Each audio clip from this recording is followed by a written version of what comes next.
All right, so this is chapter 17 in the novel. Insignificant the life of a cactus. Nice job, you guys. So, I know you don't go to therapy anymore and all that, but my mom and I were browsing online and we found that there's this social event for kids with Tourette's over at the hospital. I said, walking next to Connor on our way to class the following week. Connor stopped and turned to face me. You mean a support group? Well, sort of, I said. I don't need a support group. I'm totally fine. I just thought it would be cool to meet some other kids that have the same thing as you, maybe even some new friends. Actually, it had mostly been Mom's idea, but she thought it would be best if I brought it up so Connor would be more open to it. So what's even suggesting to Connor? And let's think about what Connor's day is like. Why do you think she'd be suggesting this? Turn and talk. Connor raised an eyebrow at me. I don't know. It would be just as much fun for me as you, I said. It turns out I like kids who have Tourette's, and I don't have all that many friends. So I'd like to go see about making some new friends in a place where I'm not the only kid who's sort of different. Connor continued giving me this skeptical look. Really?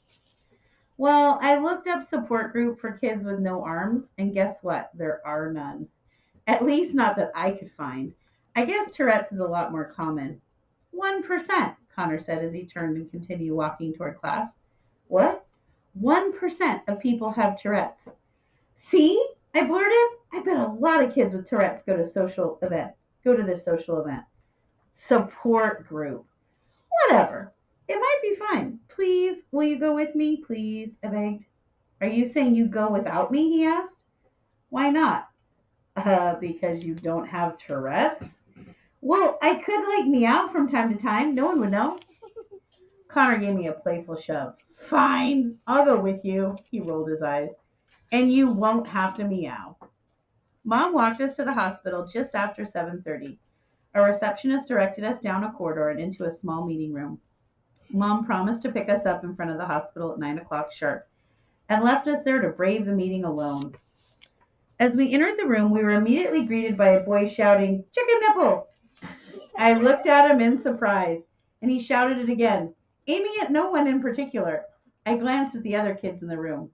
5 boys and only one other girl. What's with all the boys? I whispered in Connor's ear. Tourette's is way more common for boys. Connor barked as we stood there surveying the room. The other kids didn't seem at all fazed by his barking, but they watched me with curiosity. That was okay. A pretty woman walked into the room and introduced herself to us. I'm Andrea, she said, shaking Connor's hand. Are you Connor? Connor nodded, barked, shrugged, blinked his eyes. He was nervous, I could tell. And you're Avon, Connor's friend? Andrea said. Nice to meet you, I said. Why don't you two find a place to sit, and we'll get started. I could see Andrea also had Tourette's by the way she made funny counting motions with her fingers. But other than that, she seemed to keep it under control. I wondered if she had a milder form of Tourette's or if she had learned how to control it. If so, I wanted to find out how for Connor. Chicken nibble! Chicken nibble boy moved over a seat so Connor and I could sit next to each other. He yelled, chicken nibble, as I sat down next to him. And then he leaned over and whispered, do you have Tourette's? I shook my head no. Oh. Chicken nibble. I do, in case you didn't. Chicken nibble. Notice. I grinned at him. I wasn't really sure. I'm Dexter, he said. Chicken nibble. I'm Avon. Well, Andrea said, sitting down in the circle, I guess we can get started. Everyone, we have a couple of new friends with us tonight. She turned to us. Why don't you guys introduce yourselves? Connor was ticking badly, so I spoke. I'm Avon. Avon doesn't have Tourette's, Andrea said. Yeah, I laughed. Can you imagine? What a doozy that would be.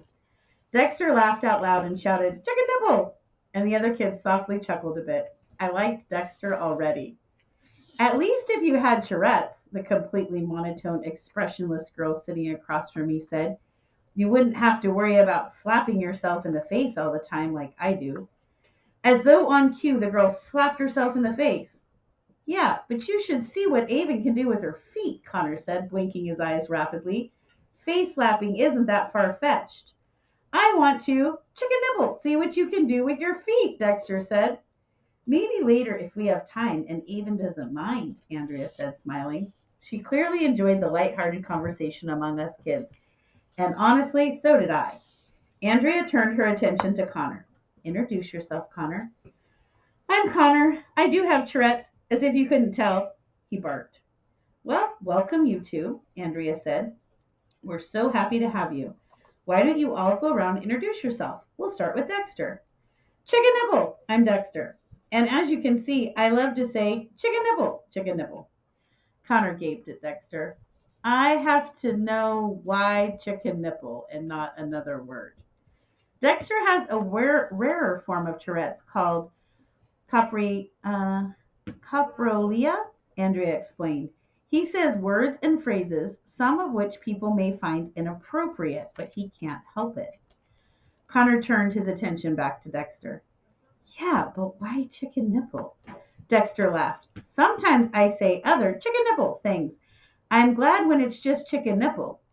Chicken nipple. Sometimes I say barbecue or pirate ship or I love bubble baths and some chicken nipple other things.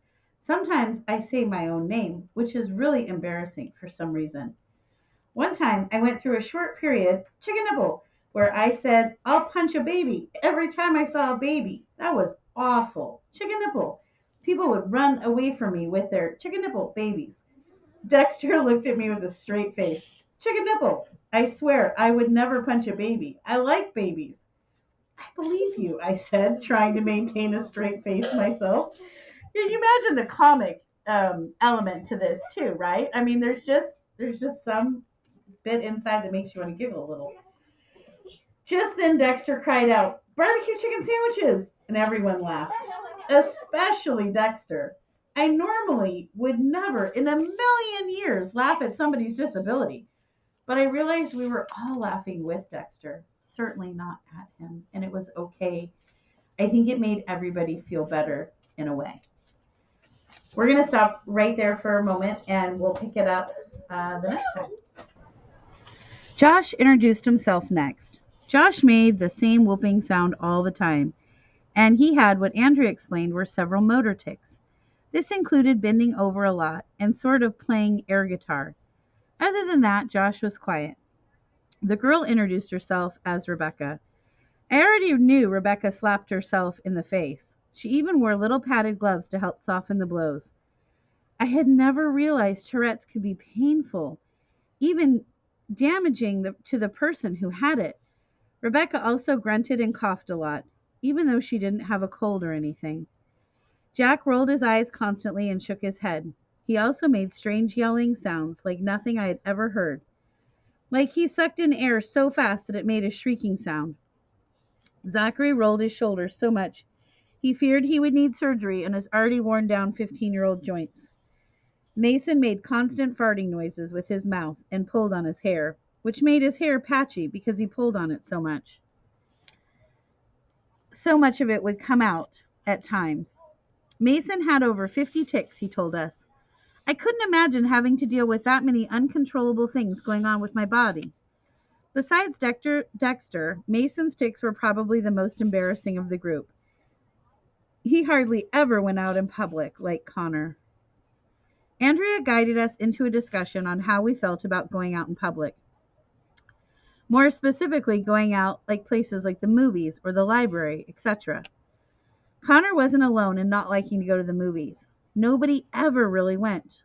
Rebecca was the only one who felt okay going most places because her vocal tics weren't as loud as the others and could almost always sound normal at times if you assume she had a bad cough or something. People still got annoyed by her frequently, though. As cool as Dexter was, he was terrified of going out in public.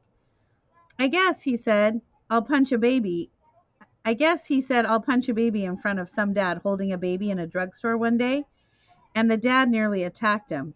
Had Dexter's mom not intervened, it could have been bad. Once again, I thought, if he had been wearing a t-shirt explaining he had Tourette's, maybe the situation could have been avoided. Dexter also had obsessive-compulsive disorder, which Andrea explained often accompanied Tourette's. It was hard for him to leave the house because he worried so much that the stove and the oven were on at home. He even asked if he could call his mom a couple of times during the meeting so he could have her check on them. Andrea let him. It sounded as though most everyone's parents were supportive and understanding of their Tourette's. Well, everyone except Connor's parents. Some of their extended family members, such as aunts, uncles, and grandparents, often accuse them of faking it for attention, like Connor's dad did. I thought it would be exhausting to put on such an act all the time. I couldn't fathom why anyone would want to do such a thing, or how anyone could think they were doing it. It was strange listening to everyone speak among a choreography of barking, farting, whooping, shrieking, and chicken nipples. It was also strangely comforting. No one cared about my lack of arms. They were all far too caught up in their own struggles, and I, for once, felt completely normal among this group of misfits. I hoped Connor felt the same way and would want to come back with me. So, how was the meeting? Mom asked as she drove us home. It was great. I looked at Connor for confirmation. Yeah, Connor said it was really good. He looked out the window. That's great. What did you guys talk about? All kinds of stuff, I said. Like what everyone's tics were and how they felt about going out in public and things like that. I could see Mom watching Connor in the rearview mirror. Do you think it was helpful, Connor? Huh, he said absent-mindedly. I asked if he thought it was helpful, Mom said again. Connor shrugged. I guess so. Yeah, it was nice to meet other kids like me. What? I asked Connor when he trailed off. I'm worried I'll start swearing like Dexter. I don't really think of chicken nipple as a swear word, I said. You know what I mean. You heard Andrea, I said. That's pretty rare. Yeah, but Dexter started out like me too, making strange noises and movements. And then one day he said chicken nipple and everything changed. I guess I'm afraid the same thing will happen to me. I could see Connor's face as he gazed out his window. Things are hard enough the way they are. I can't imagine how hard it'd be if I started saying obnoxious things all the time. I think I'd rather have brain surgery at that point. You shouldn't worry about it, I said. I think the more you worry about it and you'll stress yourself out, the worse your tics will be. And maybe if you start saying words, it'll just be normal stuff like I love African safaris or something like that. Connor chuckled. That's normal? Well, yes, for someone who loves African safaris. I don't think you should think too much about it. When's the next meeting? Mom asked, obviously trying to change the subject. Next month, they said. They meet once a month. We should go back because we're going to talk about relaxation and how it can help when we're out in public. You mean when we're out in public, Connor said. You don't have to worry about that stuff, Avon. Maybe not that kind of stuff. I might not have tics, but I still have to deal with people staring at me and treating me like I'm different. Yeah, but you don't call attention to yourself. I think I'd give up my arms to get rid of your Tourette's. I think I'd give up my arms to get rid of my Tourette's. Don't say that, I said. I like you just the way you are. Really? Connor gave me a skeptical look. Yep, tics and all.